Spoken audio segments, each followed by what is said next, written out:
Well, meantime, one group called for tonight's vigil to be canceled in light of the serious allegations facing Monsignor Craig Harrison. 17's Karen Hua spoke with one of the leaders of SNAP, which stands for the Survivors Network of Those Abused by Priests. She's a Bakersfield native who has made it her life's mission to support survivors like herself. The accusations against Monsignor Craig have shaken our community to the core. Many can't fathom how seemingly the most benevolent man in our city could do such things. Many wonder, why would some people wait so long to come forward with allegations? That's what's brought us here to Long Beach, California. Still the crazy bangs. Esther Miller grew up in Bakersfield. She attended St. Francis School. And that's me in my communion outfit, 1966. Her family then moved to the San Fernando Valley. At age 15, she was introduced to Deacon Michael Nocita, while her adoptive father was converting to Catholicism at St. Bridget of Sweden in Van Nuys. That's when she says the grooming began. And I will always and quite forever love you. Sincerely, Michael S. Nocita. I love you, I love you. Is that his signature? That's his signature. He says, no one can appreciate you. I'm here to teach you about true, pure love within the Holy Catholic Apostolic Church. God has sent me.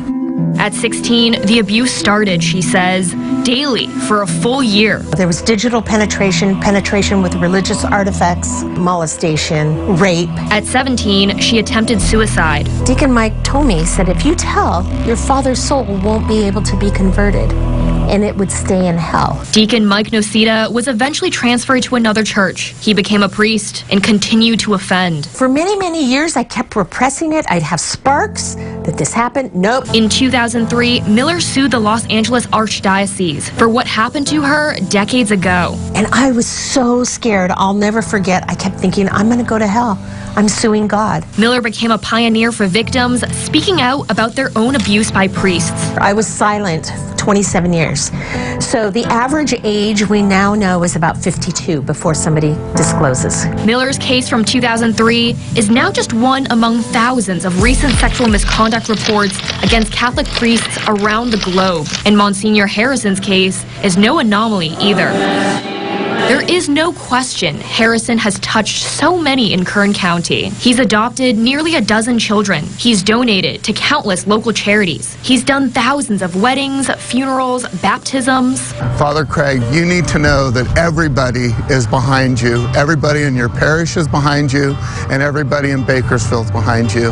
And that is going to be the thing that's going to make this whole thing go away. Everything that he has done for our parish and everything that he's done for the people of Kern County outweighs everything or any taint that you could try to place on him. For survivors in Bakersfield, the Alliance Against Family Violence and Sexual Assault has always been the foremost resource. Following the accusations against Harrison, we reached out to the nonprofit nearly a dozen times. Even they declined to put forth even a general statement supporting victims. No call to take allegations of this nature seriously. And much of the community has questions. Why did they waste so much time, to come and to accuse them? For the community to offer support to the alleged victims, that's saying they can't be Catholic, that everything that they believed in would have to go by the wayside. The stigma.